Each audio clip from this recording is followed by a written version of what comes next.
Welcome, dear listener, to our journey through a time when money vanished and life turned upside down.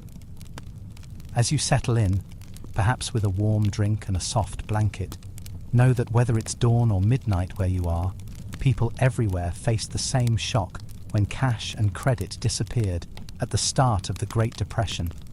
Share in the comments where you're tuning in from and what hour greets you. If tales of resilience and hope ease your mind, subscribe for more soothing explorations of history's pivotal moments. On an autumn morning in 1929, just weeks after the stock market crash, light sifts through cracked window panes of a modest, craftsman-style home in a quiet Midwestern town. The remains of the previous night's chill linger in the air, nudging the family's thin curtains aside. The mother stands over a battered stove, carefully ladling a thin, steaming portion of oatmeal into 4 chipped enamelware bowls. Though neighbors might see only a simple, frugal breakfast, each spoonful represents years of careful planning, hopes of a prosperous harvest, and the shared labor of a family whose roots run deep in the cornfields just beyond town. At the head of the table, the father sits with a posture that someone might describe as hopeful, if only for a fleeting moment, but his eyes betray a lingering fear. He clutches a piece of paper, creased from constant handling, its words once soothing, now razor-sharp against his chest. The notice reads, in black print, on cheap thin paper, "Notice of intent to foreclose." Those 4 words, stark and unembellished, carry the weight of a thundercloud. They threaten not only the roof over this family's heads, but also the very foundation of their hard-earned security. On one corner of that breakfast table rests a small glass jar filled with spare change, nickels, dimes, pennies, each coin rinsed, dried, and tucked away during lean months. The mother breaks off a hunk of stale bread, passing it silently to her daughter, whose threadbare dress has been stitched and restitched so many times her mother has lost count. The daughter carefully shades her small eyes from the morning sun, which glints through a near-bare maple tree in front of their house. She looks at her father, wondering whether the smile he used to give them at dawn, a smile warm enough to banish any lingering dread, has been lost forever. Not long ago, securing a bank loan felt as natural as breathing. The town's bank, its brick facade polished by decades of steady commerce, opened its doors each weekday morning at 9. Inside, crisp men in starched shirts and neckties greeted farmers and merchants with a nod, presuming their prosperity. But now, when a farmer like the one seated at that breakfast table approaches the bank with a request for $200 needed for seed, fertilizer, and equipment repairs, the banker, a man in his 60s who once offered a warm handshake, looks away with a sigh.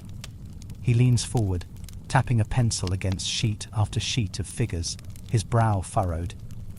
"I'm sorry," he says, voice measured, eyes pained. "We simply can't extend any more credit." His words hang heavy in the small office, mingling with the smell of polished oak and freshly printed ledgers.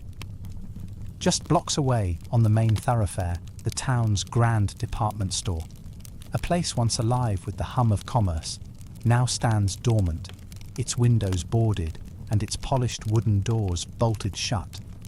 Only months earlier, families streamed through its revolving doors, drawn by the glow of new merchandise, the latest fall fashions, scented soaps imported from distant cities, handcrafted kitchenware. Inside, sales clerks in crisp uniforms flitted among bustling shoppers. Now, the gilded lettering that once spelled out the store's proud name has dulled, and a single sign proclaims, "Closed until further notice." In the hushed quiet, passers-by step cautiously on cracked sidewalks, their footsteps echoing off empty storefronts as though the town itself feels hollowed.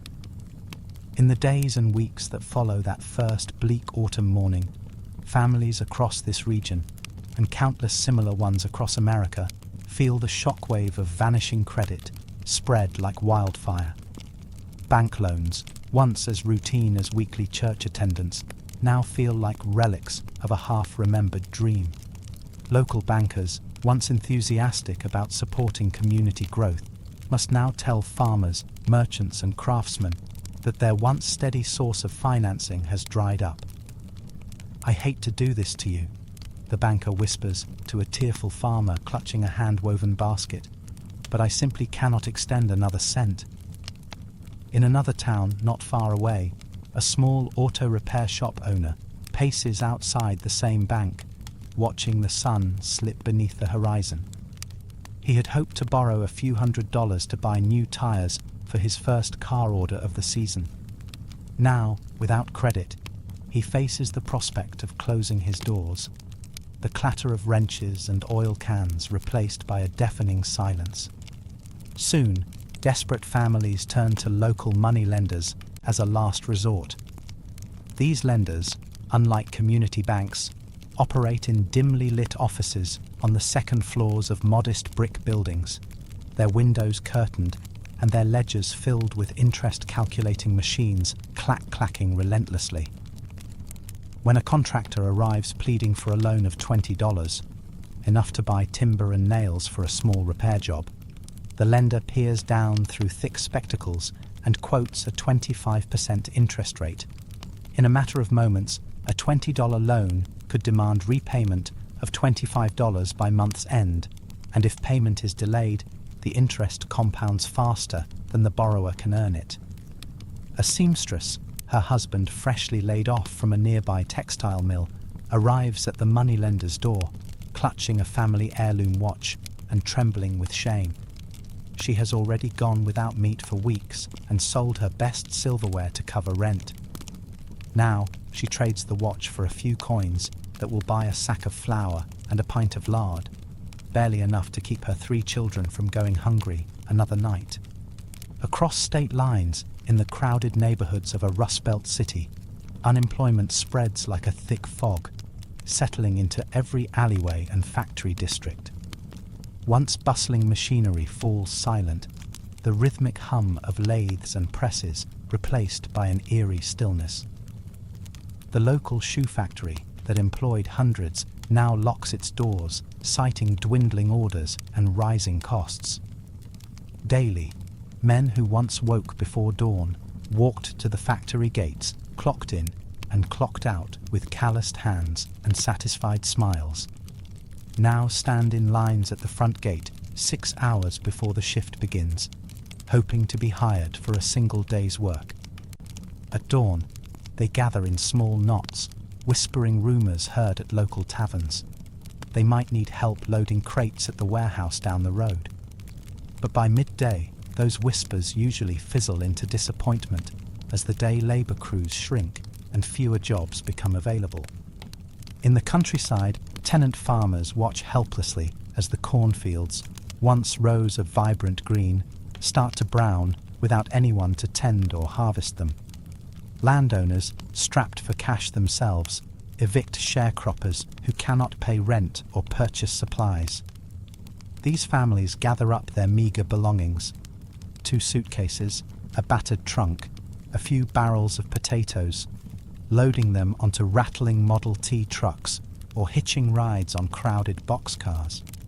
They become a new class of itinerant workers, with no farm to call their own, forced to roam from one county to the next, looking for any work that pays enough to keep a family alive. Meanwhile, back in cities like Detroit, Birmingham, and Chicago, speculative bubbles built on margin buying implode catastrophically. Margin buying, where investors could purchase stocks for as little as 10% down, had once seemed an easy path to wealth. Bank tellers, school teachers, small business owners, and even lunchroom workers pooled resources, believing share prices would rise indefinitely.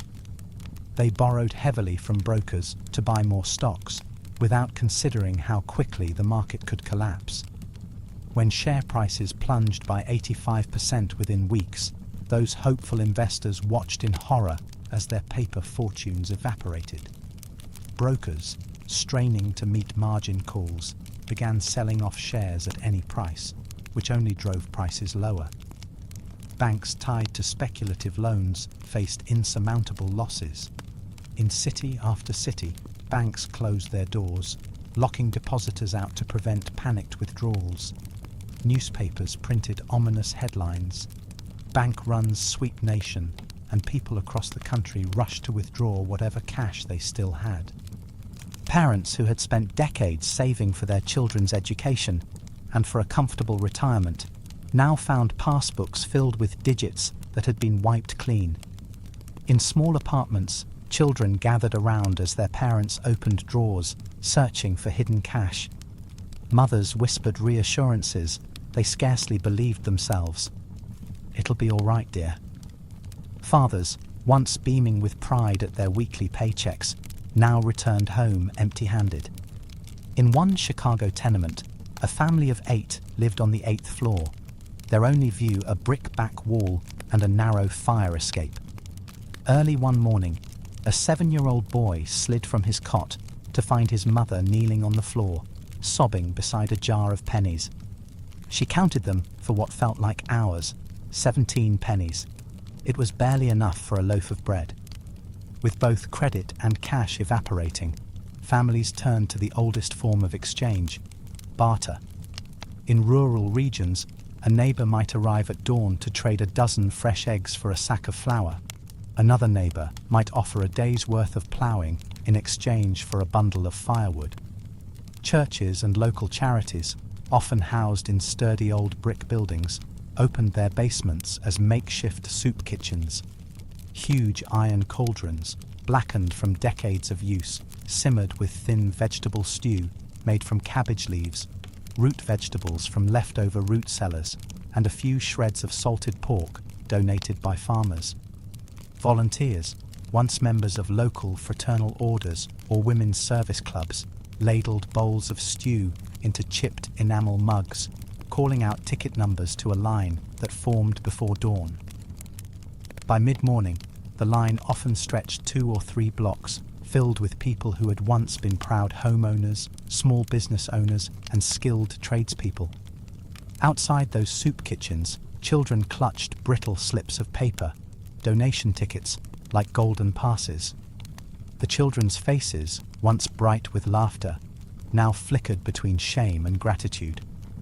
In one corner, a small girl with braided hair sat on a makeshift bench, her wool coat threadbare and patched. She held her ticket between trembling fingers, her eyes fixed on a volunteer ladling a fresh bowl of soup. Each spoonful brought a mixture of relief and sorrow, a reminder that their world had changed in ways they could scarcely understand. With desperate need comes the surge of pawnshops. Long neglected by neighbors who preferred to save family heirlooms, pawnshops now glowed like beacons of last chance. Their windows displayed silver spoons, pocket watches, embroidered shawls, objects once cherished as symbols of comfortable life. One by one, families, parents whose voices trembled, entered the pawnshop, surrendering what little they had for a few dollars. The pawnbroker, an older man with worn spectacles and a gentle demeanor, offered a small sum, $2 for a silver watch owned by a beloved grandmother who had emigrated decades earlier. That $2 would feed a family of 5 for 3 days, but each day the knowledge burned hotter that the watch, once a cherished memento, would never return to them. Because few families could repay loans at inflation-level interest, the pawnshop's coffers filled quickly with items never redeemed. Charitable agencies, both religious and secular, recognize the enormity of the crisis and begin to appeal for cooperation between state and federal governments. The federal government, after weeks of reluctant acknowledgement, passes emergency relief bills, small grants distributed by local officials to the neediest families. In more prosperous regions, these grants arrived quickly, funded by tax dollars and private donations. Elsewhere, however, funds arrived too late or in amounts too small to keep families from eviction.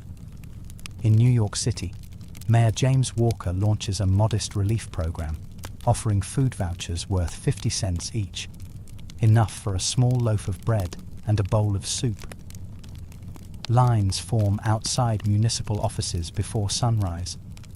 Volunteers, often overwhelmed by the volume of requests, fill out paper forms by lamplight, their pens scratching, while volunteers call out the next number. For every 3 or 4 families given relief vouchers, 10 more walk away disappointed, clutching blank slips of paper marked "No funds available." Amid this despair, hope flickers in the form of the Civilian Conservation Corps, CCC.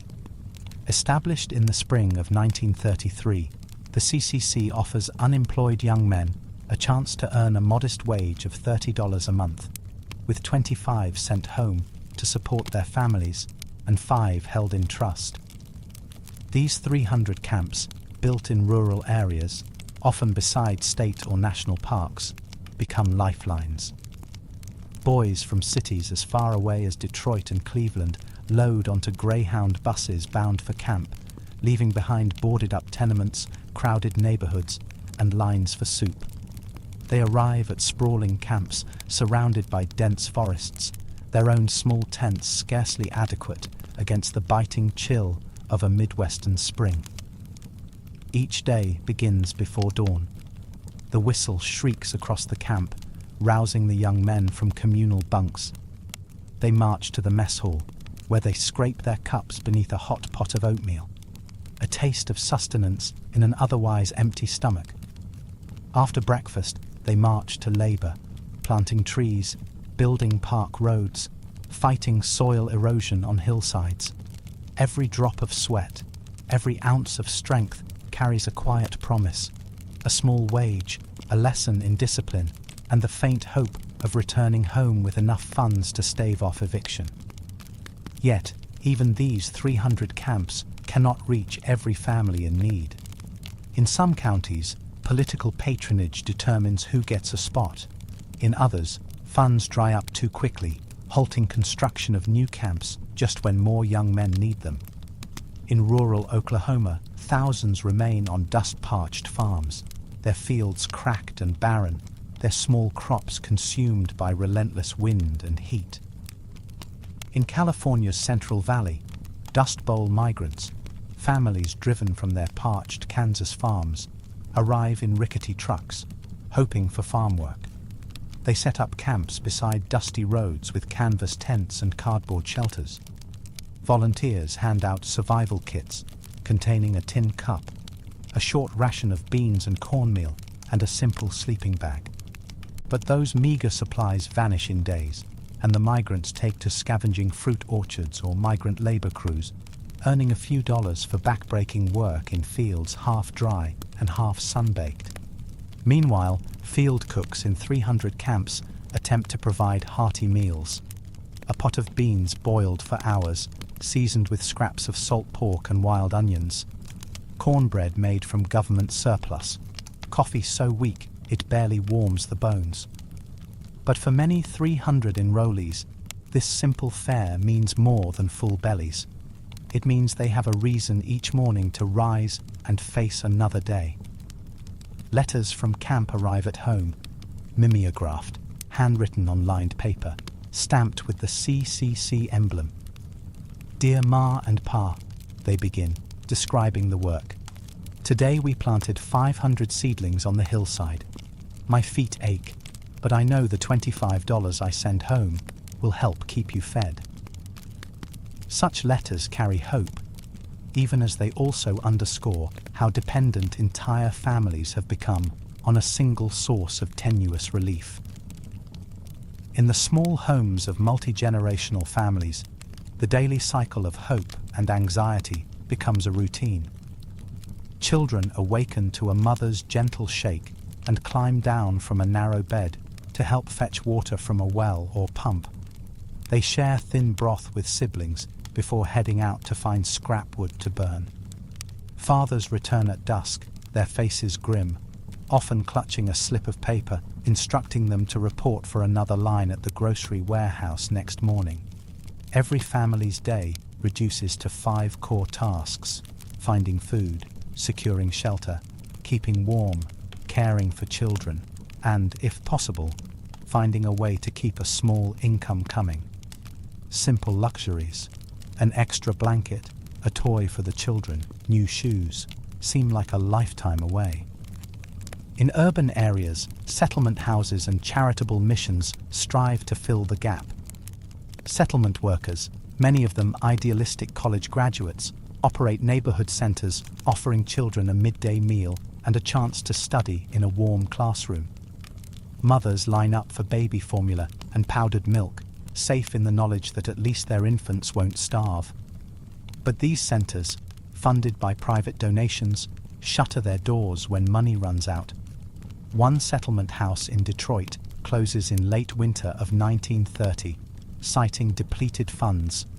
Its doors remain closed for a year before donors rebuild its endowment. As weeks bleed into months, families adapt to a grim new normal. The simple act of sharing a meal becomes a carefully orchestrated negotiation.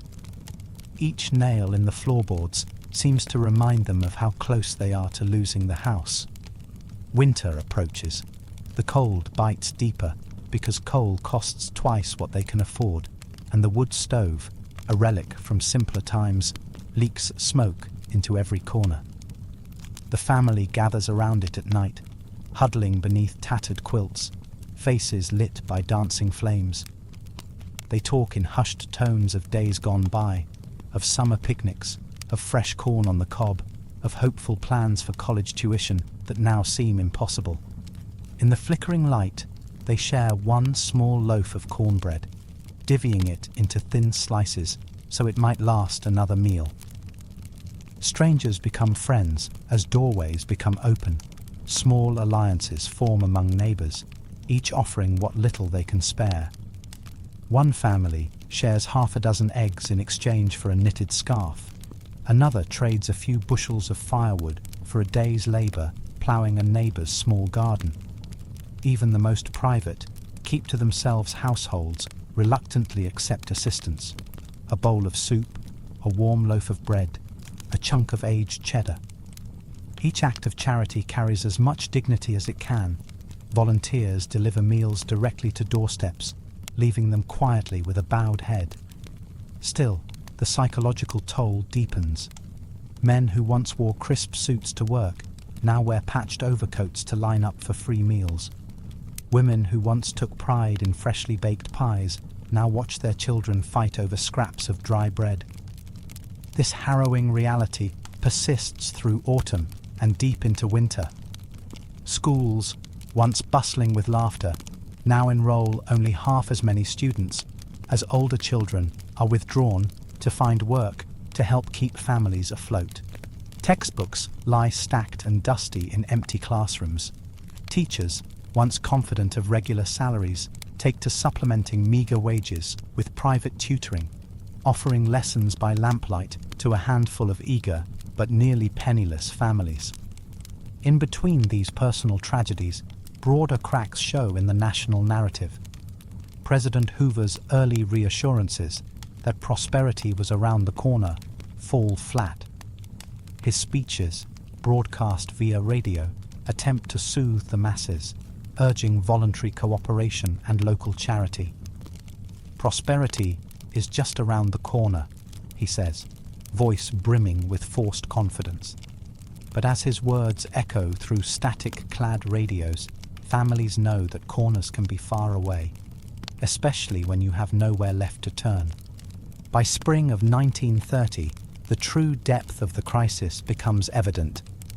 Unemployment numbers soar to nearly 15% nationally. In industrial regions of Michigan, Ohio, and Pennsylvania, as much as 25% of the workforce is idle. In rural areas, 1 in 3 tenant farmers have lost their land. In Kansas, Oklahoma, and Texas, years of drought and failed harvests, combined with the financial collapse, drive families onto the roads in battered cars or atop rattling trucks, belongings tied to their roof racks. These Okies and Arkies, a term coined disdainfully by locals in California, arrive in migrant camps along dusty highways, hoping for work hand-picking fruit.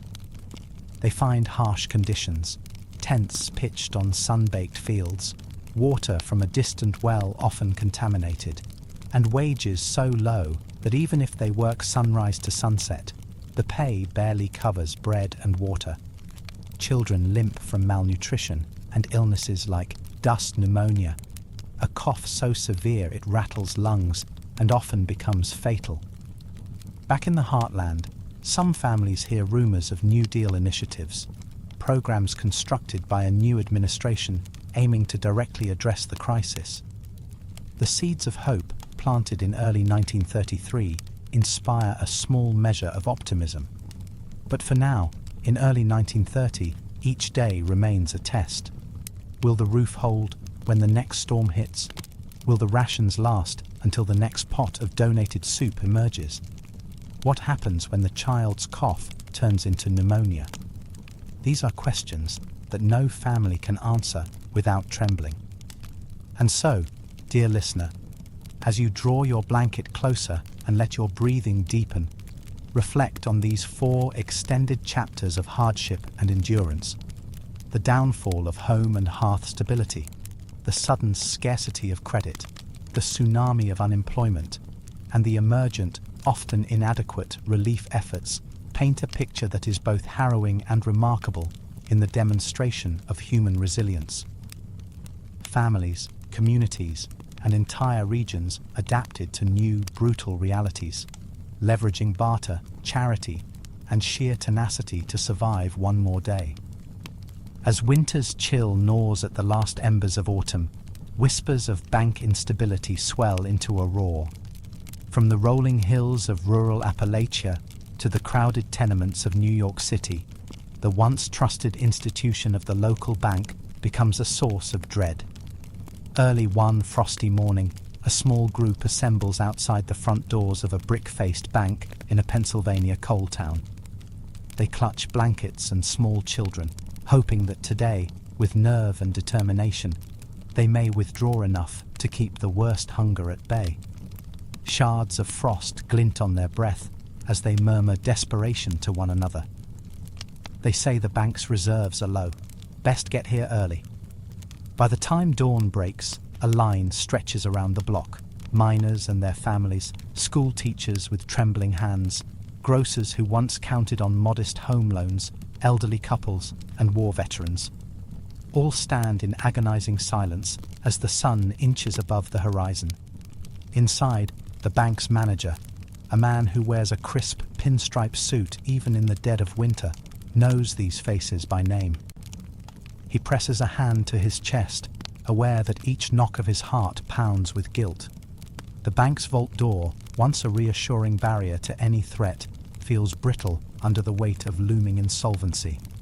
He has already fielded calls from the state regulator, who warns that the bank's wavering assets may not cover the onslaught of withdrawal demands. He must decide: lock the doors and cut off the depositors, or watch the line grow longer, risking a run that could swallow every cent in the vault. By mid-morning, he chooses self-preservation. He locks the doors, his knuckles white around the cold brass handle. The crowd outside, from parents clutching quarters to widows trembling with fear, turns from hope to despair as they realize that their life savings may vanish under a sign reading, "Bank holiday, no withdrawals today." News of that closure spreads like wildfire. Telegraph wires carry the grim tidings from valley to city street. Word reaches a small bank in rural Iowa by noon. There too, depositors, farm families who rely on periodic withdrawals to pay bills or buy seed, have already lined up before the sun crests the horizon, only to be turned away. "Our money's gone," a tearful widow whispers, clutching a faded bank book to her chest, the ink blurred from tears. The local banker, a man once proud of his institution's stability, stands by his desk, mustering all composure he can manage. But inside, he's petrified. If he honors these withdrawal requests, the vault will be emptied before lunch. So he shuts the doors, posting a hastily printed sign that fans across town like a curse. By evening, rumors spread that the state governor will call a special session of the state legislature to discuss relief, but for most families, such official proclamations feel irrelevant. For them, tomorrow's breakfast is uncertain. In one modest home, a father sits at a kitchen table, examining his bankbook's last entry, a small deposit he made the previous month. Now he crosses it out with a swift stroke of his pen, erasing the last record of his savings, knowing that tomorrow the bank may no longer exist. His children circle him, their eyes wide and fearful, too young to comprehend the full extent of the peril, but old enough to see the dread in his face as he tucks that bankbook into a secret drawer. By week's end, more than a dozen small banks across the region have shuttered. In New York City, heart-rending scenes unfold as crowds storm the Federal Reserve branch, desperate to claim a share of federally insured deposits, though many discover to their sorrow that federal insurance is too new, too limited. The reserves ran dry, a teller apologizes, his voice cracking as each name called elicits a new pang of suffering. He watches as one by one, families depart, shoulders slumped, clutching empty envelopes of cancelled checks. Stories of desperation swirl through radio broadcasts come evening. A well-known broadcaster in Chicago, his voice crackling over the station's crackly wires, reads letters from listeners. A widower in Detroit who pawned his late wife's locket just to feed his daughter. A mechanic in Springfield, Illinois, who discovered that his entire life savings were tied up in the vault of a bank now declared insolvent. "I had enough to send my boy to college," he says in a recorded message, "but now I can't even buy his shoes for school." Across the Midwest, families huddle around their radios, hand in hand, faces pale in the glow of static-laced voices. The message is clear. The very foundation of financial trust has cracked, and the cracks threaten to swallow them all. The contagion of failure moves faster than any relief measure can follow. By the time news reaches a small town in eastern Kentucky, the local bank's manager has already packed his briefcase and boarded a late afternoon train, seeking sanctuary in the state capital.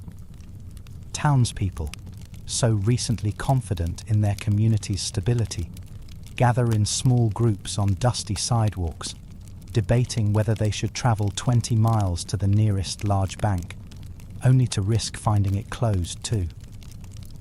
Petitions flood the office of the State Bankers Association, begging for a temporary moratorium on foreclosures and sheriff's sales.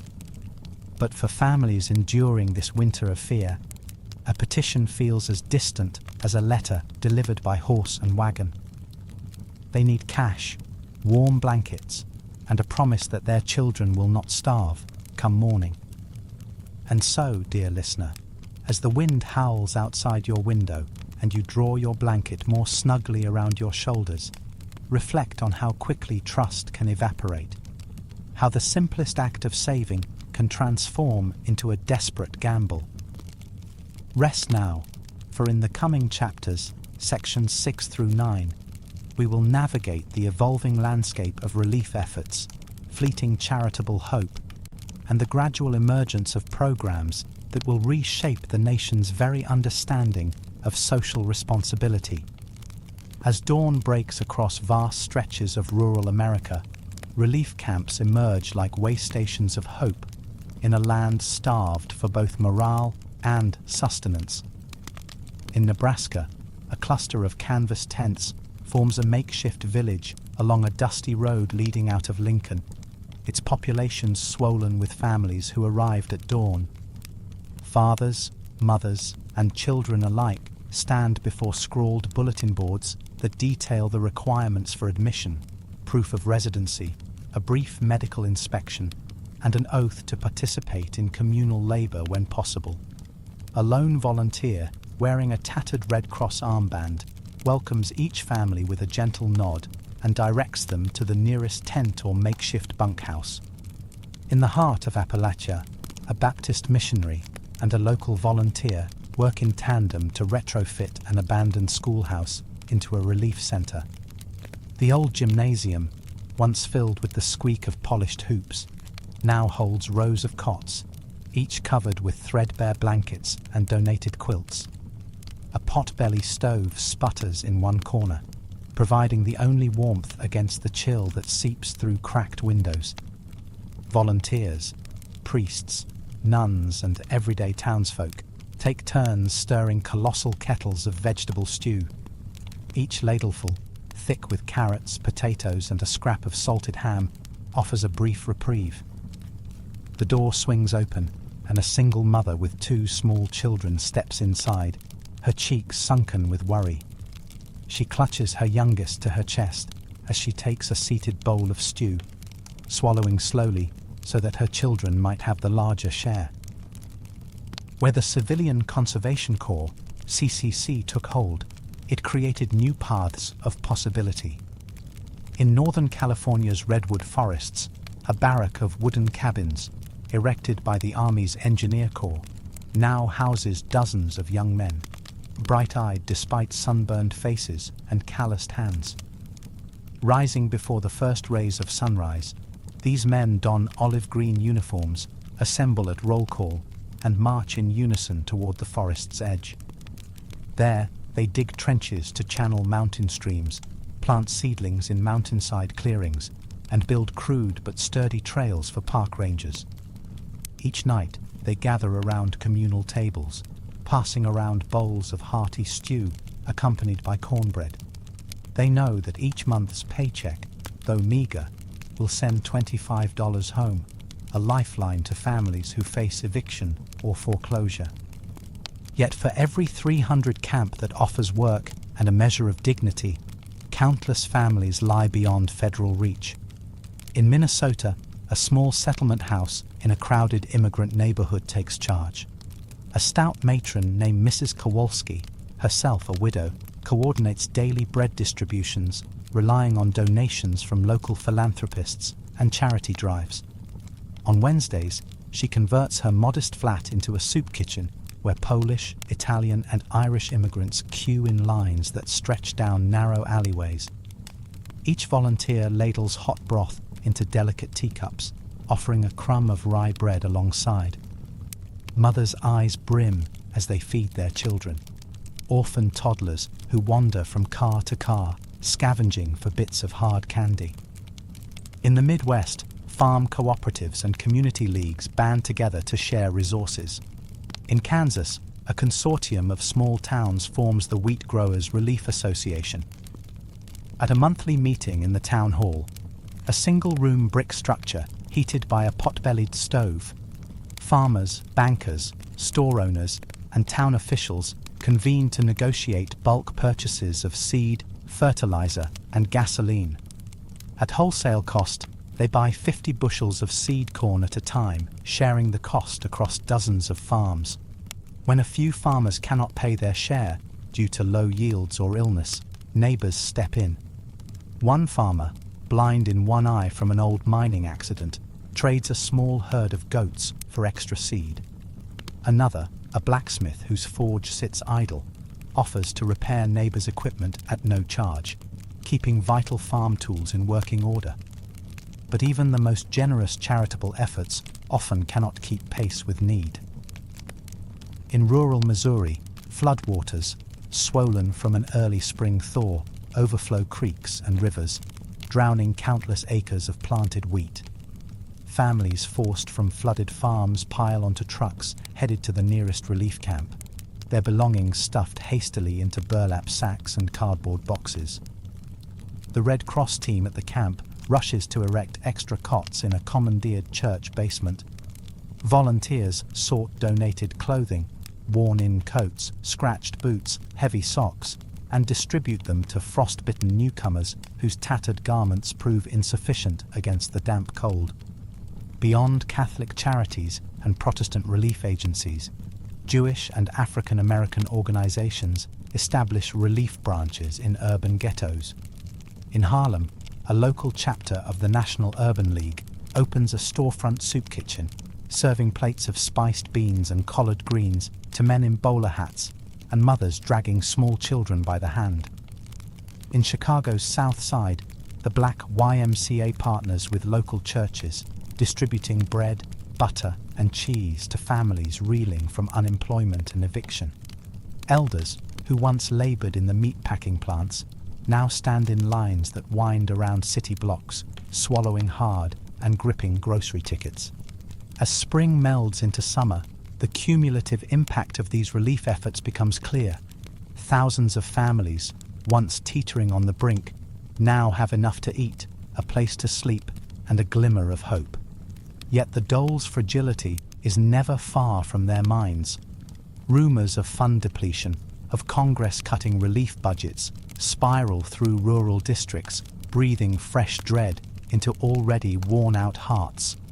Fathers, who once believed the American promise guaranteed a place under a sturdy roof and enough to feed children, now question whether the very notion of security is a cruel illusion. In this fragile balance between despair and tenacity, communities learn to share every scrap. Extra blankets passed from one household to another as the nights grow colder. Neighbors trading the last quarts of home-canned fruit. Traveling nurses providing basic medical care in exchange for a bowl of stew. The bonds forged in these relief environments, schoolhouses turned into clinics, parks transformed into CCC barracks, churches converted to soup kitchens, become the beating heart of a battered nation, illustrating that even in its darkest hour, humanity can shine through small acts of sacrifice and solidarity. And so, dear listener, as you settle deeper into your resting place, let the flicker of hope from these relief camps and charity efforts soothe your thoughts.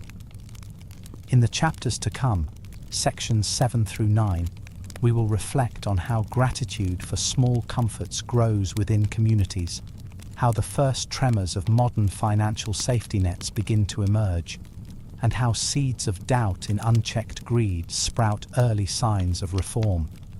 Rest now and prepare to lean into those future chapters. With summer's sun lingering at the horizon, families emerging from shaded relief camps begin to look upward, blinking against the brightness of possibility they had nearly forgotten existed. In a rural township on the edge of Illinois, a small group gathers at a community picnic one sultry July afternoon. A hastily assembled wooden table groans under the weight of homemade pies, apple, peach and pecan, and jars of iced lemonade. The aroma of grilled corn and sizzling sausages drifts lazily through the warm air. Once, only months ago, these families could not afford a single ear of corn beyond what they harvested themselves. Now, amidst grateful laughter and shared relief, they celebrate small victories.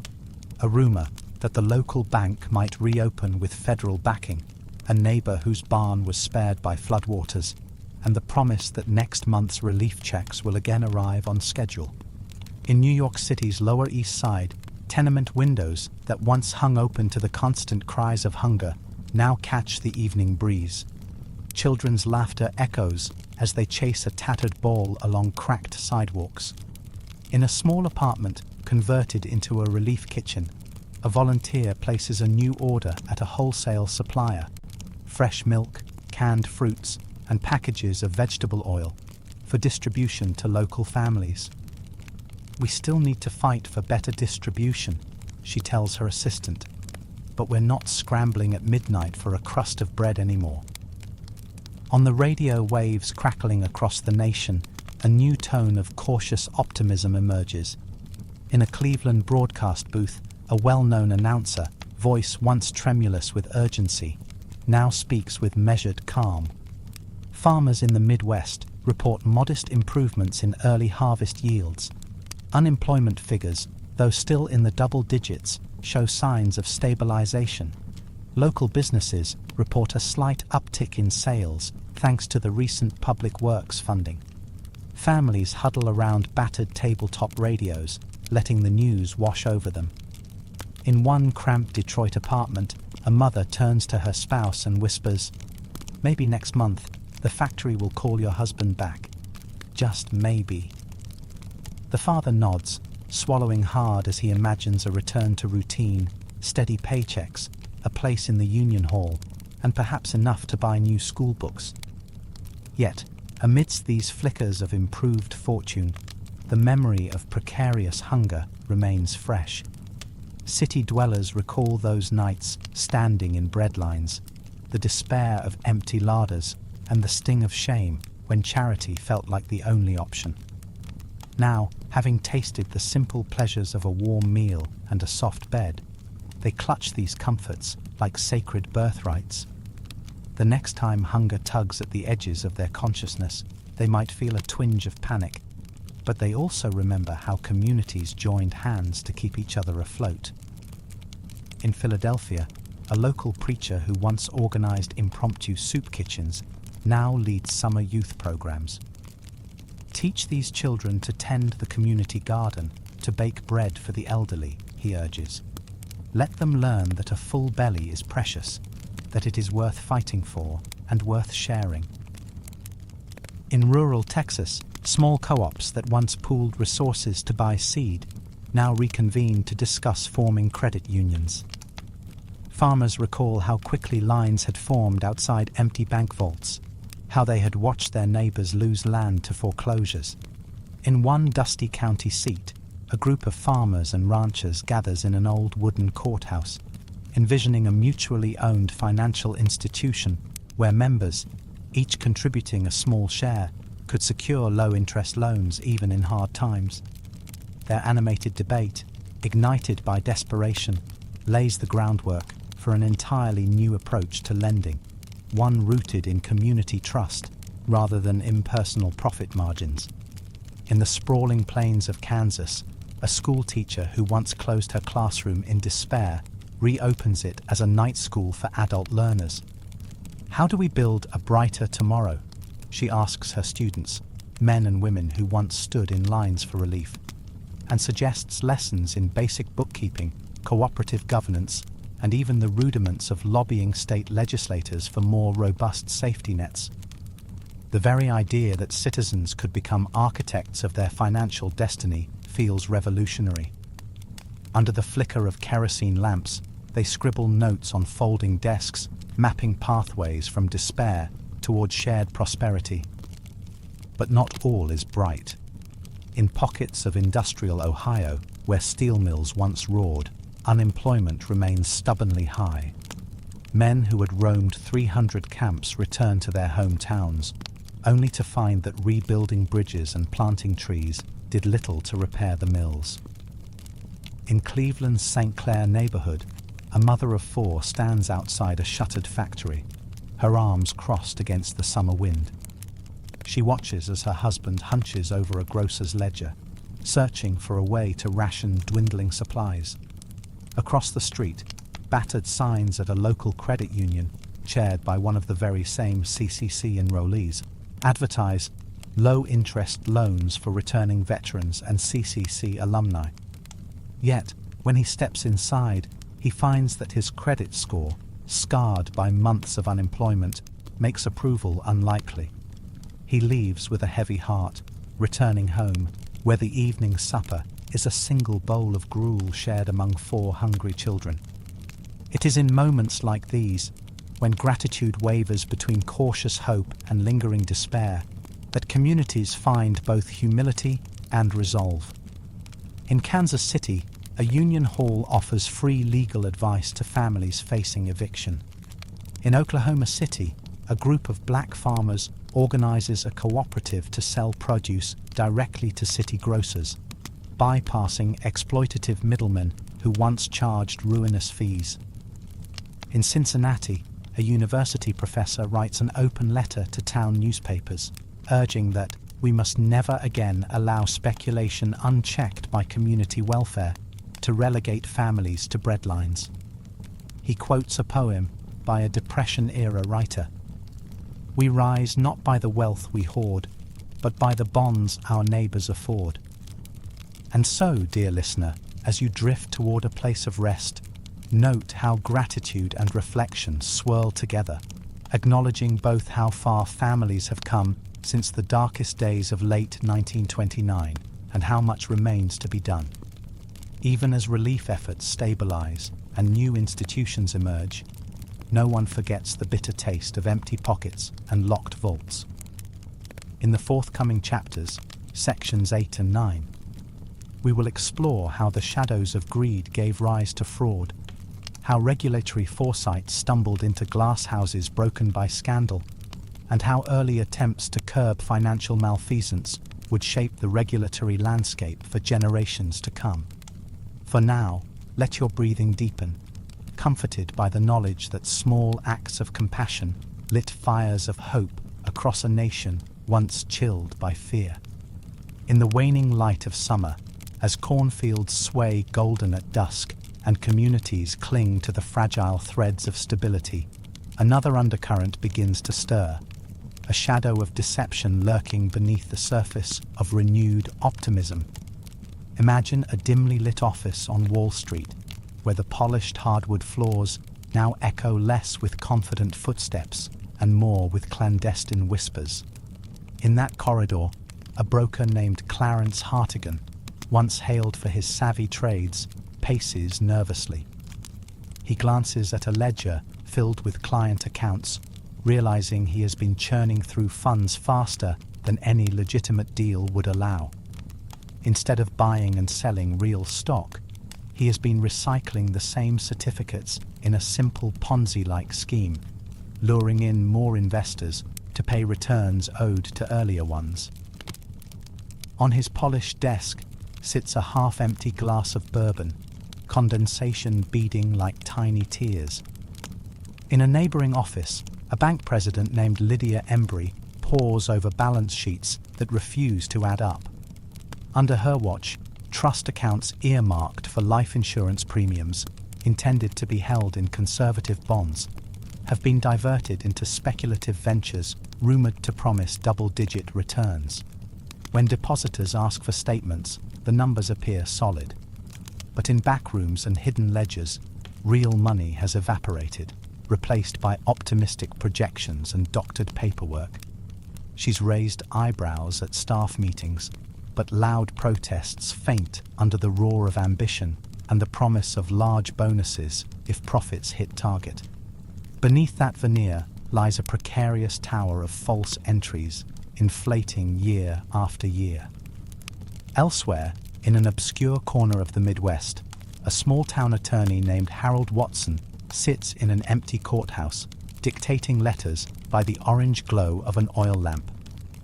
After months of counseling farmers and small business owners, he realizes that regional judges, some on the take, have rubber-stamped fraudulent liens, allowing speculators to seize land supposedly mortgaged to cover bad debts. Those landowners, like the Turner family in rural Illinois, watch helplessly as swooping creditors file false claims that they can't immediately refute. "I know this isn't right," Harold mutters into his dictaphone. But no one up the chain wants to rock the boat.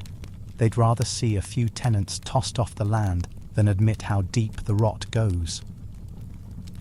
Back in small farming communities, whispers of a man called Ezekiel Rhodes circulate.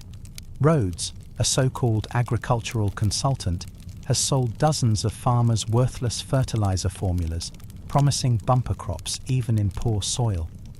He arrives at barn raisings to deliver high-energy speeches, extolling the benefits of his miracle manure. When farmers pay him in cash, he often disappears, farm after farm left with dry earth and empty pockets. Those left behind blame their own judgment. They keep the shame in hushed tones, afraid public admission will label them fools. Meanwhile, Rhodes floors on to the next county, setting up shop under a new name. In response to these waves of financial adulteration, state legislatures and early federal regulators convene urgent hearings. In Washington, a committee chaired by a silver-haired senator named Samuel H. Tucker assembles in a wood-paneled hearing room. Newspapers headline the session. Senate probes Wall Street schemes. Citizens demand accountability.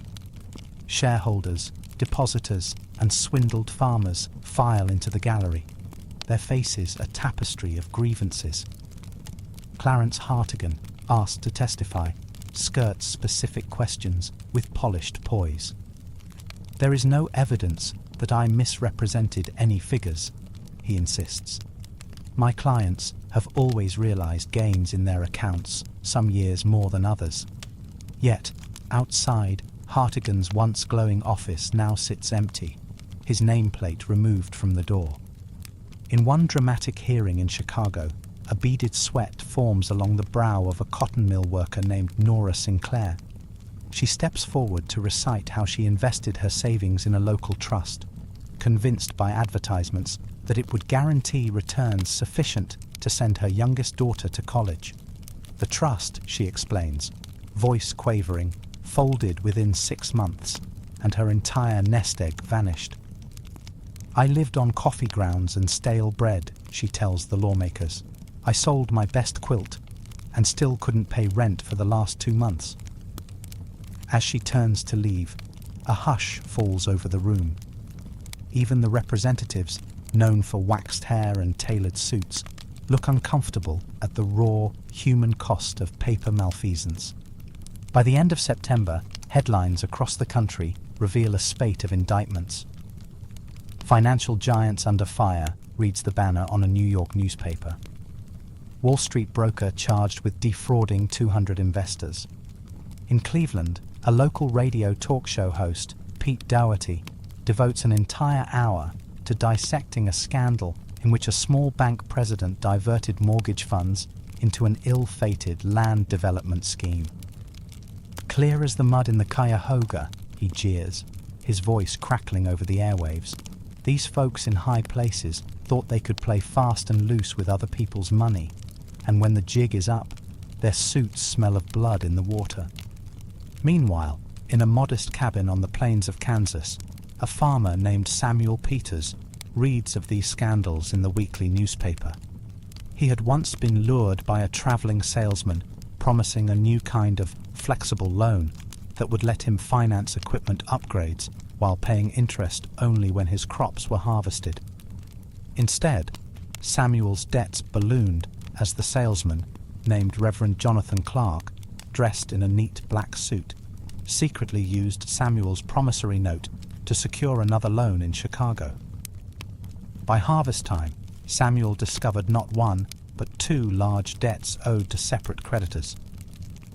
"I lost the farm nearly by noon on a Tuesday," he recalls, voice worn yet unwavering, when he later recounted his story to a wandering reporter seeking to illustrate rural desperation.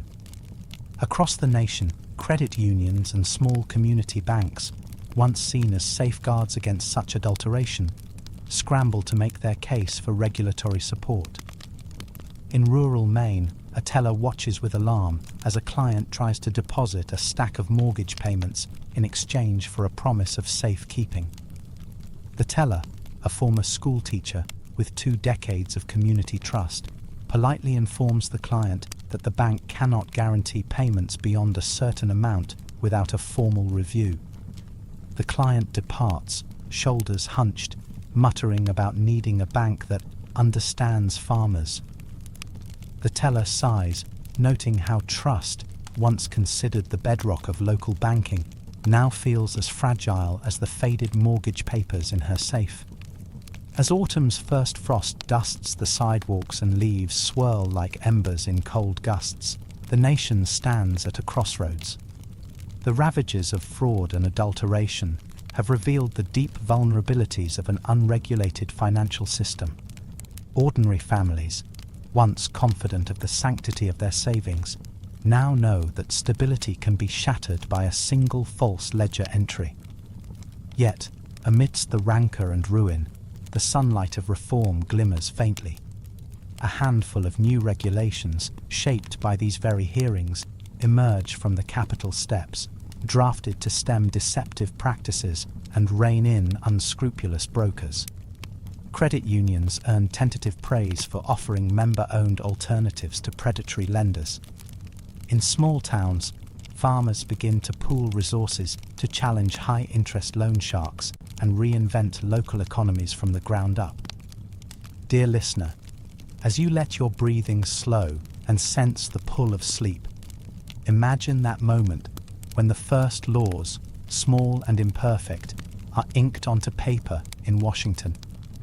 Imagine how those measures, like tiny seeds planted in dark soil, will one day grow into shaded canopies of protection over future generations.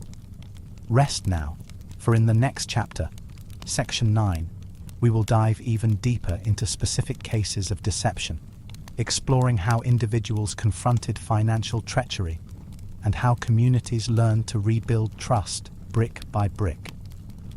Part 9, Part 4, Detailed, Adulterated Finance and Fraud, 9:15 to 12:17.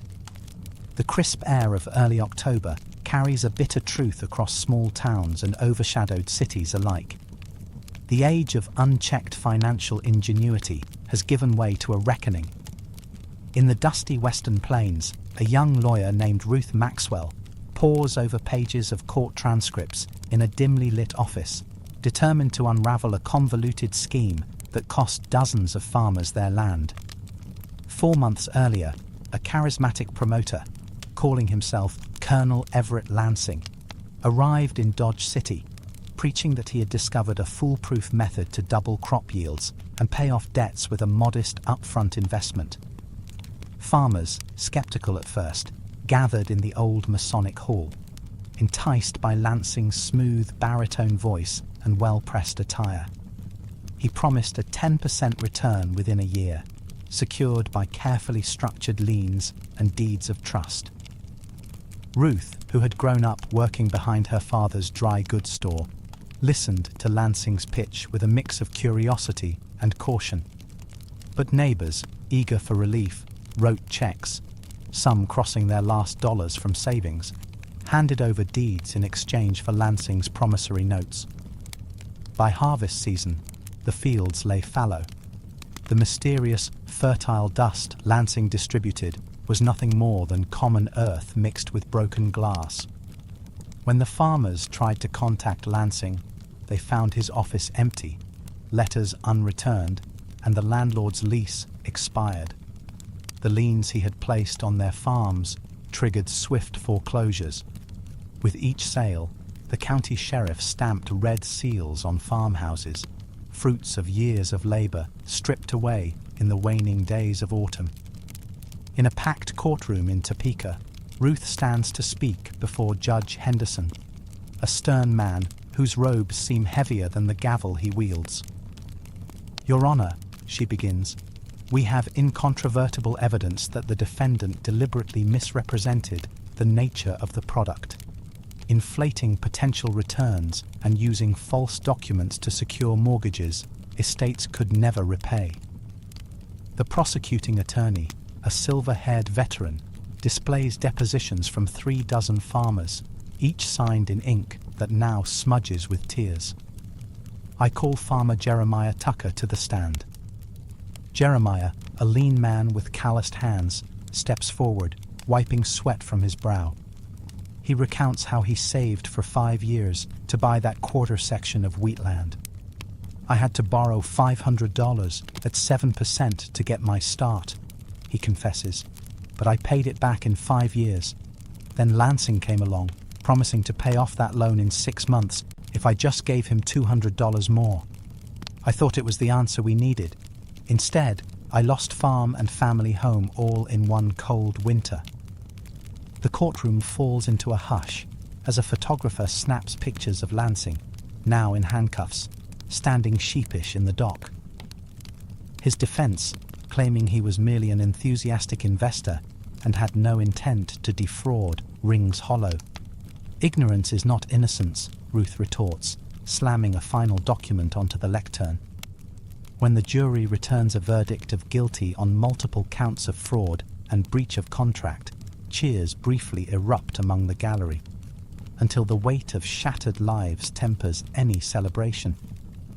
Meanwhile, in a growing industrial city like Cleveland, a second saga of financial adulteration unfolds inside the headquarters of the Midland Trust Company.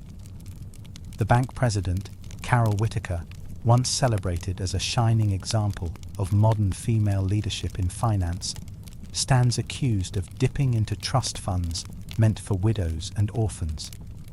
Inside her oak-paneled office, hidden behind a sliding bookshelf, investigators discover stacks of cancelled checks and forged signatures.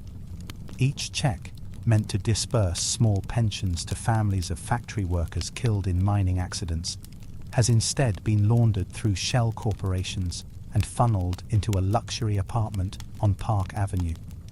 The detective who finds those records, a scrappy private eye named Thomas Reeves, stares at the evidence in disbelief. "She betrayed the very people she swore to protect," he mutters. Across town, the widow of a fallen steelworker, who once attended fundraisers organized by Whitaker, learns that her late husband's pension was paid out to a corporation that never produced any goods, its sole occupant Whitaker's daughter, enrolled in college in New York. The widow, a stout woman with silver-streaked hair, collapses on her kitchen stoop, clenched fists shaking as she reads a simple printed statement. "Your account has been depleted due to misappropriation of funds."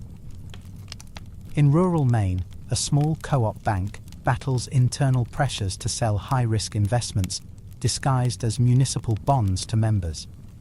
One branch manager, a retired schoolteacher named Evelyn Clark, quietly voices concerns. These bonds pay higher interest, but the issuer has no record of solvency, yet strong backing from a local politician. Bank executives dismiss her warnings, chiding that if the co-op doesn't match yields offered by larger institutions, depositors will flee. Realizing that no one else will act, Evelyn tosses binders of her findings into a sealed box, labeling it to be opened by state auditors only. A few weeks later, when the issuer defaults on interest payments, the bank's board scrambles to address the mass exodus of members. Evelyn's carefully archived evidence becomes the linchpin in a state investigation that ultimately saves dozens of small shareholders, but not before many lose half their life savings. Meanwhile, in Philadelphia's vibrant immigrant neighborhoods, a charismatic investment counselor named Salvatore Lombardi erects signs promising grandchildren's college funds secured through a revolutionary plan. He claims to invest in Sicilian olive oil futures, promising returns of 15% annually. Hundreds, Italian, Polish, and Jewish families alike, hand over months of savings. Lombardi deposits cash in a small storefront in North Philadelphia, complete with a gold-framed sign reading Lombardi Investment Company. Children dressed in Sunday best accompany parents to listen to Lombardi's pitch, where he gestures toward an Italian mural painted on the back wall. Bella Italia returns to prosperity, he proclaims, his voice smooth like aged wine. When Italian exports rise, so do your profits. Trust me, your children will thank you. Months later, families discover that Lombardi's olive groves in Sicily were stolen decades ago, repossessed by creditors. The so-called futures contracts Lombardi peddled exist only on scraps of paper filled with redactions and forgeries. Mobs form outside his office on South 8th Street, chanting, "We want our money." Police break up the gathering, arresting dozens of angry investors. Lombardi employs the same defense as Lansing. "I, too, was misled by shadowy operators overseas." But as his own bank statements surface, revealing that he transferred half of his clients' funds into offshore accounts, the veneer of deception shatters completely. He flees to Mexico, leaving behind locked doors and unlocked hearts.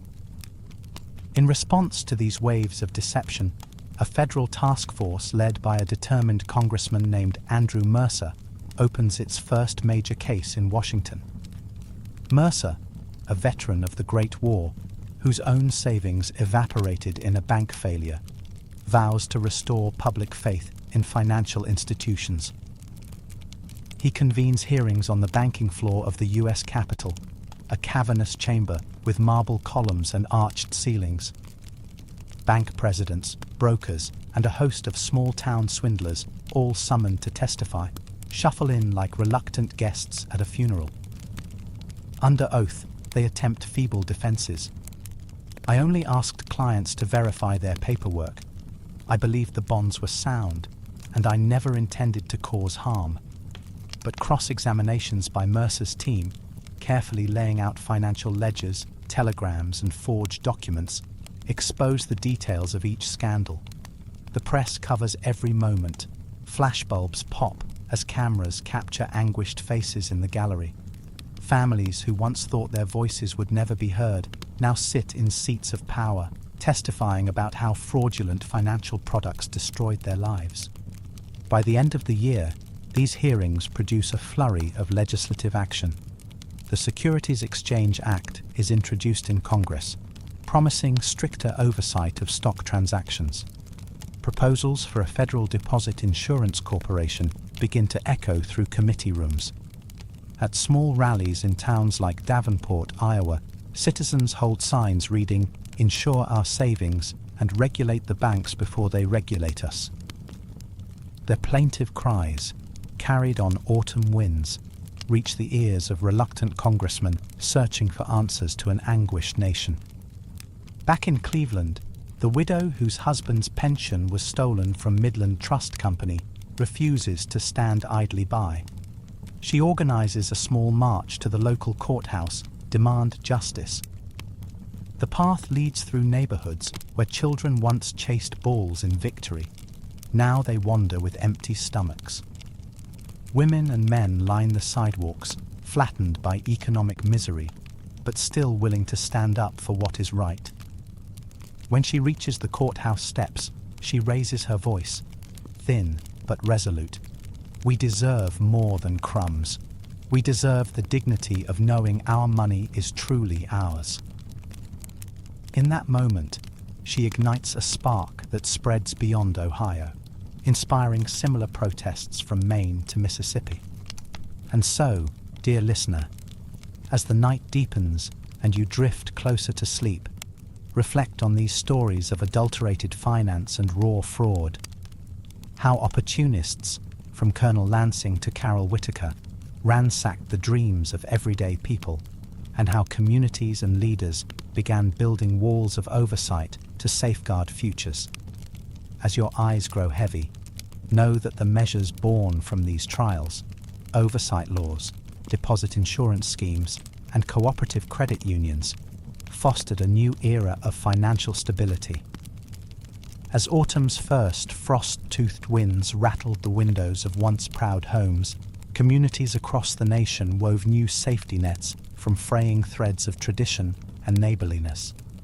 In a small coal mining town in West Virginia, families still reeling from shuttered banks and foreclosed farms gathered in church basements not only for soup, but for the first whisper of an idea. What if they pooled a few dollars each week to help one another instead of watching the banks collapse? In the dim glow of kerosene lamps, miners, their faces lined by hardship, passed tin cups among themselves, empty today, but a promise of a bowl of stew tomorrow, and debated how best to distribute what little they had. They recorded names on a scrap of butcher paper pinned to the wall. A widow with 3 young children, an immigrant family living in a drafty shack, a grain farmer whose fields had refused to spawn a harvest. When funds were collected, it was not enough to chase away all fear, but it was enough to buy coal for one elderly couple's stove or send a sack of flour to a family with hungry mouths. Not far away, in the cotton counties of eastern Oklahoma, tenant farmers, once seated under sharecropping contracts, learned that unity could be a lifeline. Foreclosure notices littered the mailboxes of sharecroppers, and as they gathered under the shade of sprawling pecan trees, they resolved to challenge unjust evictions by banding together.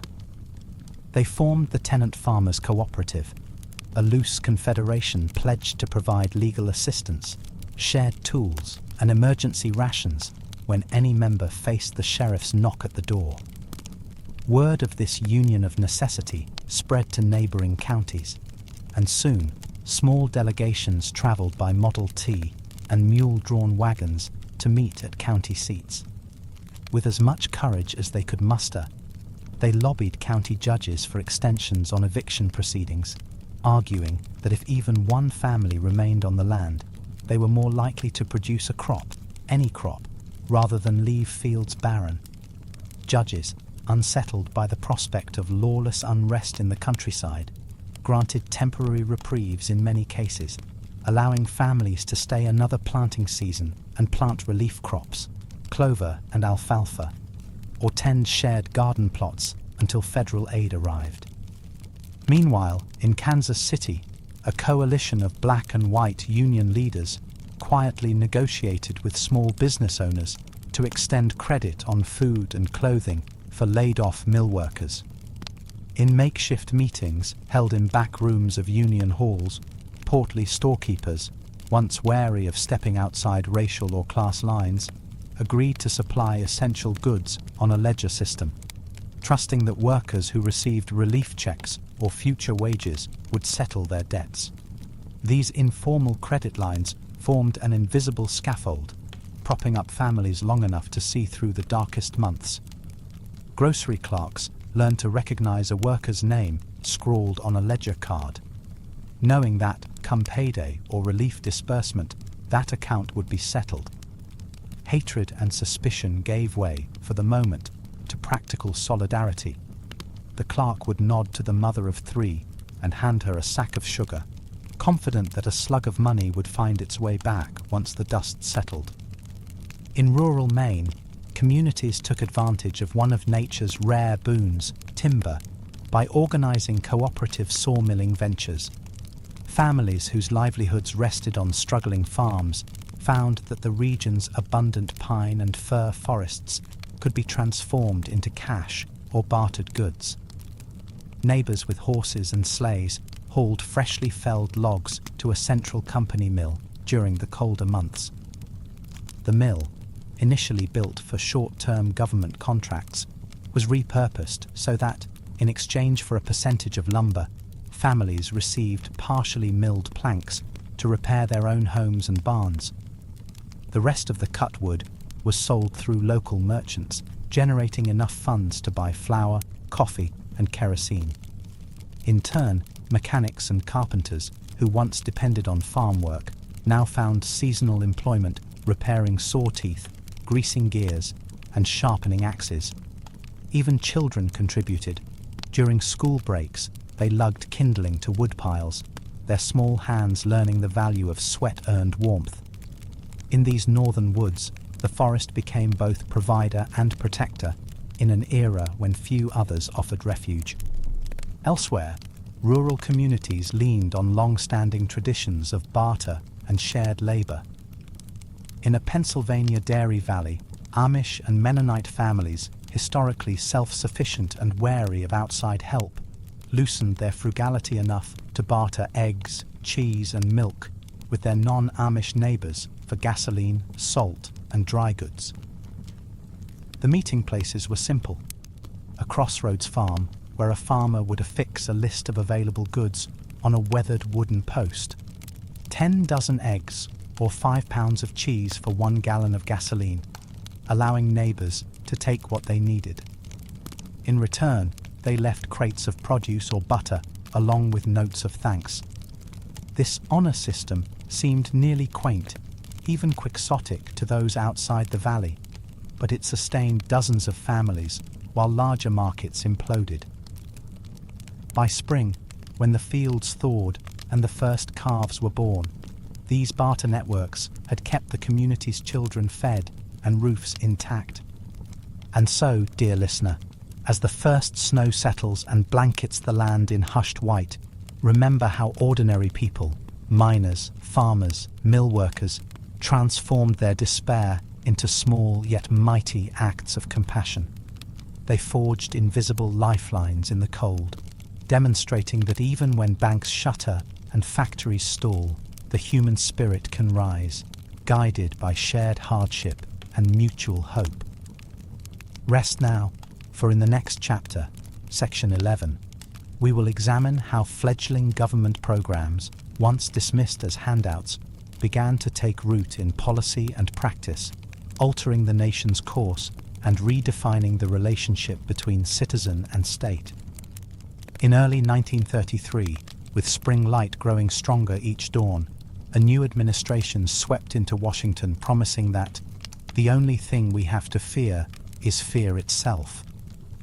Undergirding that promise was a flurry of legislative activity that aimed to stitch back the civilian safety net, torn and frayed by years of market collapse.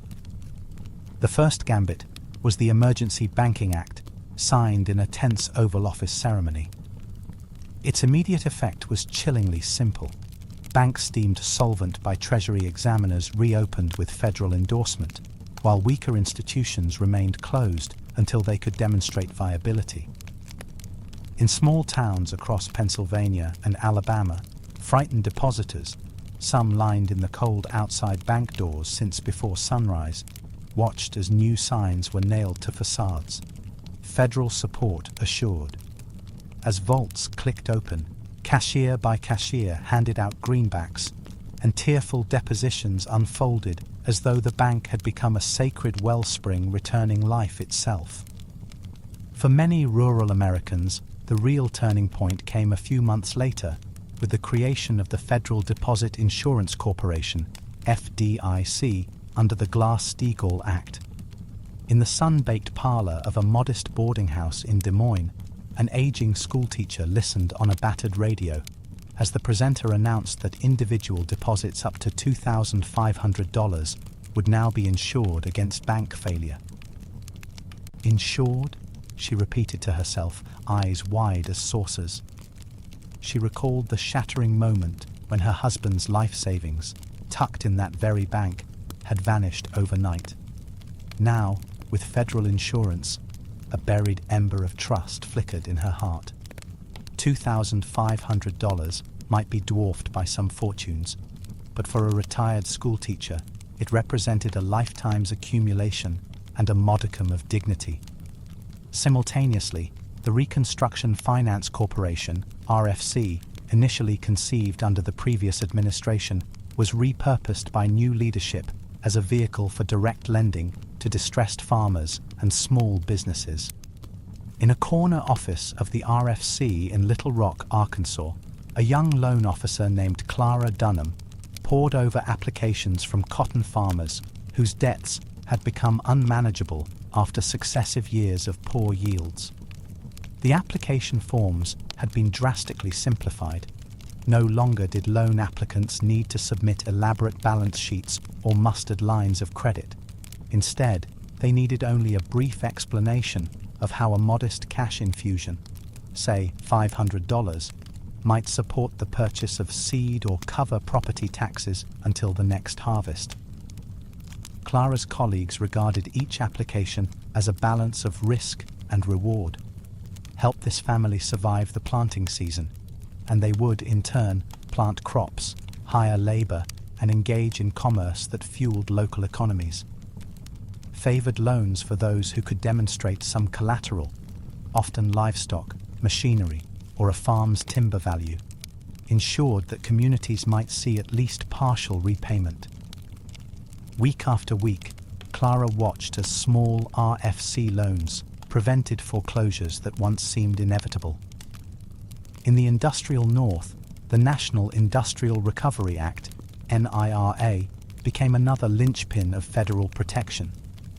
In a drab union hall on Chicago's West Side, labor leaders pored over maps of the city divided into district councils. They gathered under the glow of bare light bulbs, debating how the new Public Works Administration PWA contracts, backed by $3.3 billion in federal funds, could help rebuild the battered infrastructure. They saw the promise in a single line item: $25 million allocated to replace hundreds of miles of streetcar rails. If the steel mill reopened to provide materials and unionized labor crews assembled to perform the work, families who once relied on strike lines or charity might find stable wages. Indeed, within weeks, crews of former factory workers donned hard hats and measured out planks for scaffoldings, a tangible sign that the federal government would stand behind bricks, mortar, and paychecks alike. Yet even as these federal protections took shape, skepticism ran as deep as the Mississippi River. In a rural Mississippi courthouse, a circuit judge reluctantly rubber-stamped foreclosure extensions. He muttered under his breath, "The federal government can't string us along forever." In a textile mill town outside Atlanta, the local newspaper editorialized that direct government intervention threatened the delicate balance of free enterprise.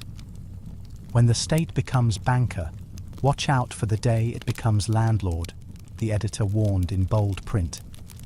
Manufacturers, still reeling from overcapacity and underpaid labor, feared wage controls and profit-sharing mandates under NIRA.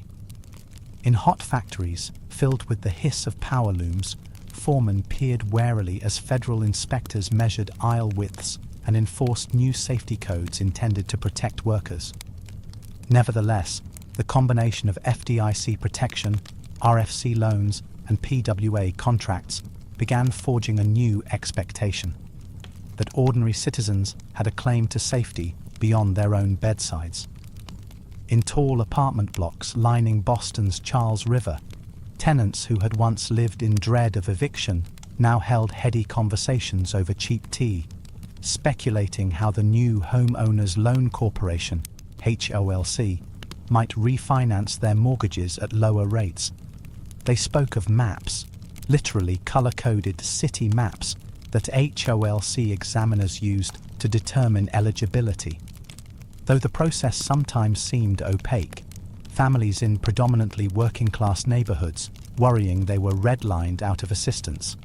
Many low- and middle-income families qualified for loans that reduced interest rates from 8% to 4%. For the first time since 1930, a middle-aged bookkeeper dared to think of home improvements, sealing a cracked basement window, patching the kitchen roof, or even adding insulation to the attic. Across the Great Plains, the Dust Bowl's twin scourges of drought and bankruptcy finally met their match in the Resettlement Administration. In a windswept camp near Liberal, Kansas, migrant families reluctantly agreed to be resettled on government-owned land. They carved plots from dusty soil, planting both government-approved crops and windbreak trees chosen to stabilize topsoil. A lanky agronomist in a white coat, armed with soil charts, mechanical plows, and seed drills, guided families through new dryland farming techniques. At first, children eyed the site skeptically. Sod houses built by government carpenters seemed paltry compared to the family's former red brick farmhouse. Yet as the first shelter belts, rows of red cedar trees, took root, children's laughter returned. That first summer, when a distant thunderstorm finally brought rain, families stood waist-deep in corn, their hoper awash in the wet promise of life. Though many would later drift back to cities or try other homesteads, for those months, the Resettlement Administration offered a rare reprieve, a tangible illustration that policy could shape the land as much as profit margins once had. And so, dear listener, take a moment to feel the stirring of cautious confidence. These federal programs, once unthinkable talismans of social responsibility, began reconstructing a bridge between the private pursuit of prosperity and the public imperative of security. But as the new laws took root, not every branch would hold firm. In the next chapter, Section 12, we will visit the contrasting worlds of those who dined on lavish New Deal-inspired banquets and those still clutching nickels for bread, revealing how extremes continued to shape the American experience even under the rising sun of reform. Under the high arches of Washington's Union Station, train cars disgorged newcomers seeking New Deal jobs. Among them were eager college graduates, wide-eyed with optimism, and weathered men whose shoulders still bore the lines of factory work. They came to accept postings in federal building projects, granite libraries, red brick post offices, where the sound of pneumatic drills and steam shovels replaced the clank of idle machinery. Just a few blocks away, on Pennsylvania Avenue, a different procession unfolded. Cabinet members and corporate leaders, invited to lavish dinners at the Willard Hotel, toasted the era's technocrats. In a private banquet room draped in burgundy velvet and crystal chandeliers, high-ranking WPA administrators, men wearing crisp suits and mother's rings, sat around tables hewn from mahogany logs. They dined on roast duck, accented with orange glaze, creamy asparagus velouté, and candied sweet potatoes dripped in molasses. Server after server poured ruby red burgundy wine, and after dessert, sweet peach tart, accompanied by vanilla bean ice cream. The guests applauded speeches lauding bold leadership and self-sustaining recovery. Their applause echoed the clink of fine china against silverware, a stark contrast to the clang of pots in relief camp kitchens.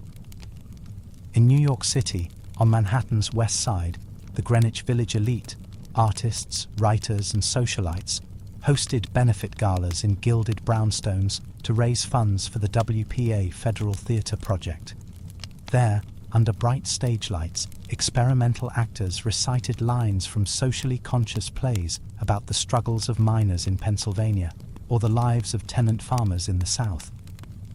All the while, wealthy patrons, dressed in tuxedos and silk gowns, passed numbered tickets to silent auctions, bidding thousands of dollars for French Impressionist paintings and custom-tailored suits. In that opulent setting, the suffering of the common people became a chic cause, favoring conversation topics over true relief. The contrast was as bitter as a slice of untouched flan left on a silver tray. Just a few train stops away, men queued at soup kitchens, their children's eyes hollow, fruits of silent efforts to mend a shattered economy. In Chicago's Loop, where the skyline pierced grey skies, corporate executives from meatpacking companies rubbed elbows with civic leaders at an elegant luncheon hosted by the Chicago Tribune. They toasted the triumph of market resilience, a phrase that felt hollow to workers on the 54th floor who yearned for union recognition. While CEOs spoke of the unerring logic of profit, the local union hall on Halsted Street remained dark, its doors locked by city ordinances that prohibited indoctrination during lunch hours. A few blocks north, in a cramped tenement, widows and orphaned children huddled around a battered radio, listening to President Roosevelt's fireside chat on the Works Progress administration. They clutched radio tubes that glowed dimly in winter's hush, finding hope in promises of jobs, jobs, and more jobs, even as their neighbors across the Mississippi spoke of lost farm debts and milk cows repossessed for Medicaid bill payments. Yet out of these stark contrasts arose stories of genuine humility and courage. In Mobile, Alabama, a cotton magnate known for his opulent lifestyle, complete with private railroad cars and a trophy wife, drove himself to volunteer at a soup kitchen.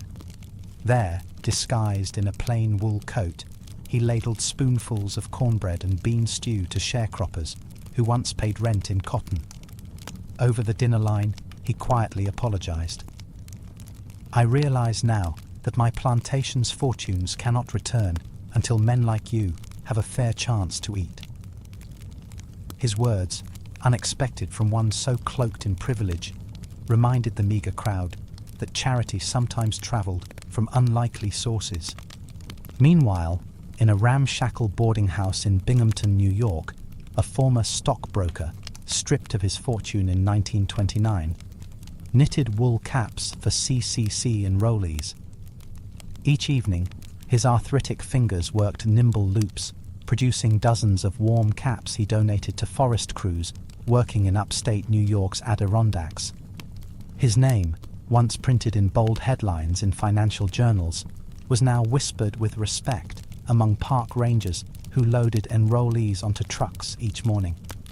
They saw in him a living lesson that fortune, like clay, can be remolded by empathy and purpose.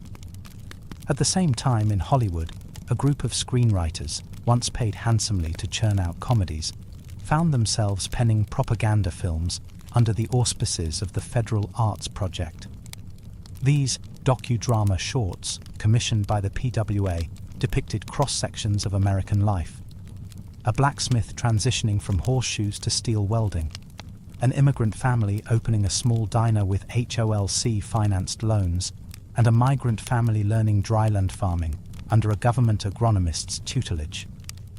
Audiences packed theaters in Los Angeles and Chicago, some to forget their troubles in the dark, others to see their own stories reflected on the silver screen.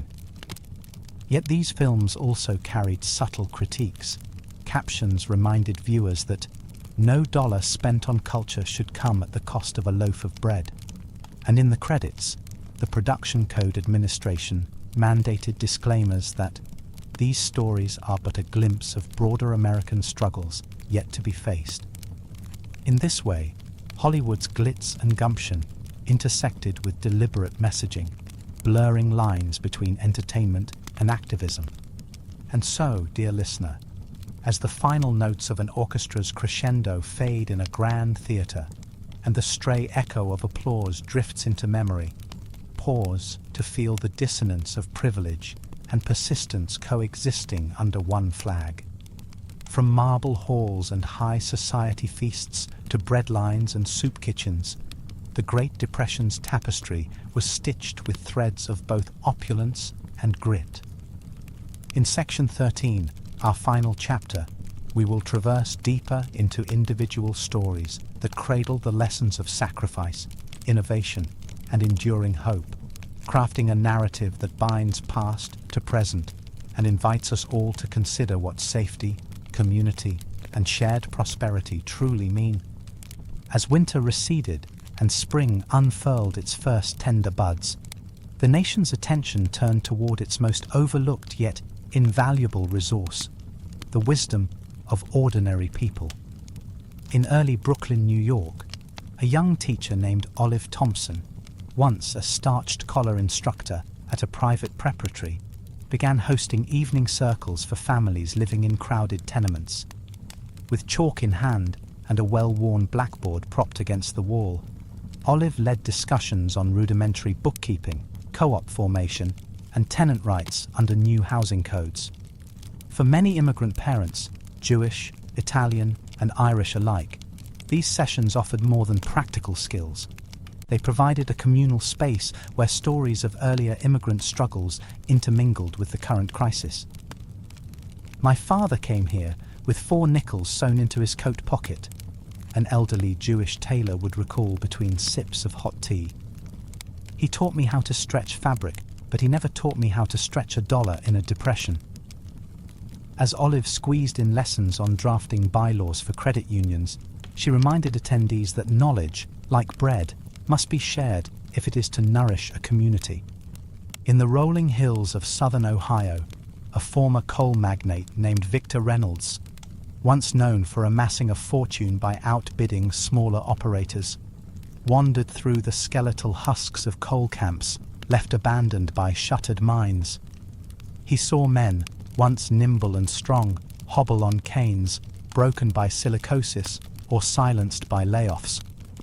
One evening, standing at the edge of a soot-choked hollow, he vowed to help rewrite the story of Appalachia's fate. With the modest fortune he had secretly squirreled away during the lean years, he funded a small vocational school in a repurposed church. There, he hired teachers to instruct former miners in mechanical drafting, diesel engine repair, and later, radio broadcasting. He insisted they call it the Reynolds Institute for Practical Trades. "We can't wait for the coal to save us," he told the first cohort, dressed in denim work shirts and worn leather boots. We build our own future, one spark plug and one solder joint at a time. Many graduates found jobs rebuilding road crews, maintaining telephone lines, or fixing tractors, skills that insulated them from the boom and bust of coal's uncertain promise. In California's Central Valley, where Dust Bowl migrants remained vulnerable despite the state's agricultural bounty, a schoolteacher named Thomas Y. Okamoto devised a remarkable experiment in community agriculture. He convinced 20 migrant families living in tent cities near Fresno to transform a vacant acre left fallow by water scarcity into a cooperative garden.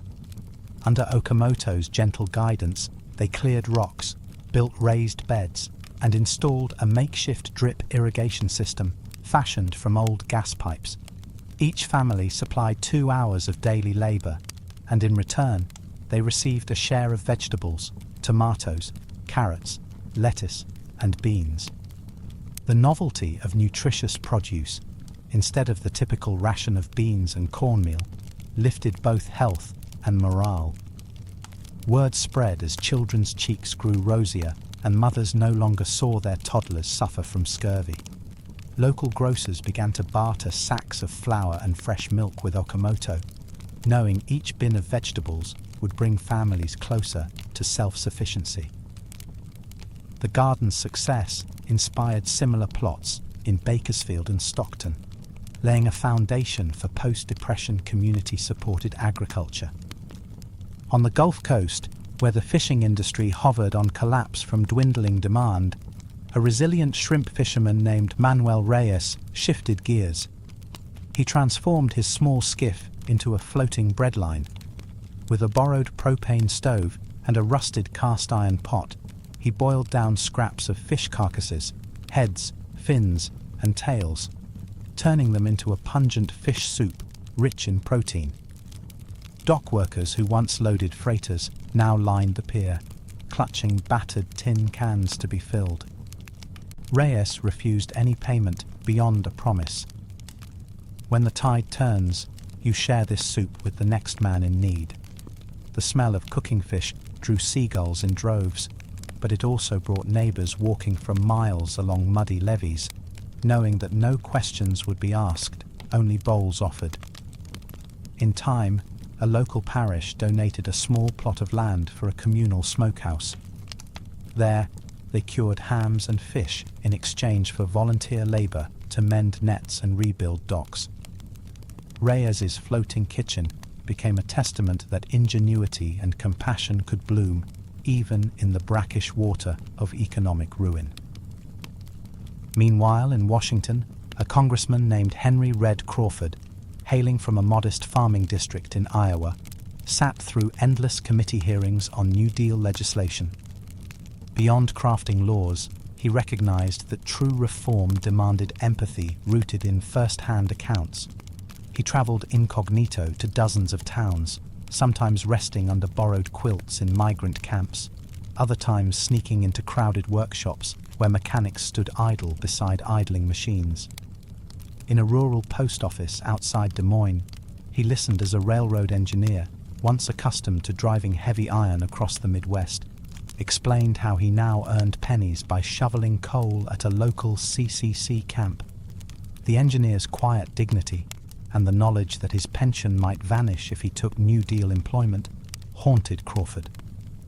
Back in his office, he lobbied colleagues to protect exemptions for existing railroad pensions in any Social Security bill.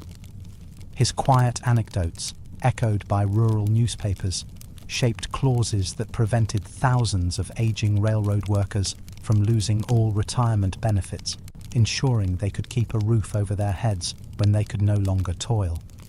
Across these varied vignettes, Olive's evening classes, Victor's vocational school, Okamoto's community garden, Reyes's floating soup pot, and Crawford's legislative empathy, one theme emerges: the intersection of individual initiative and collective action.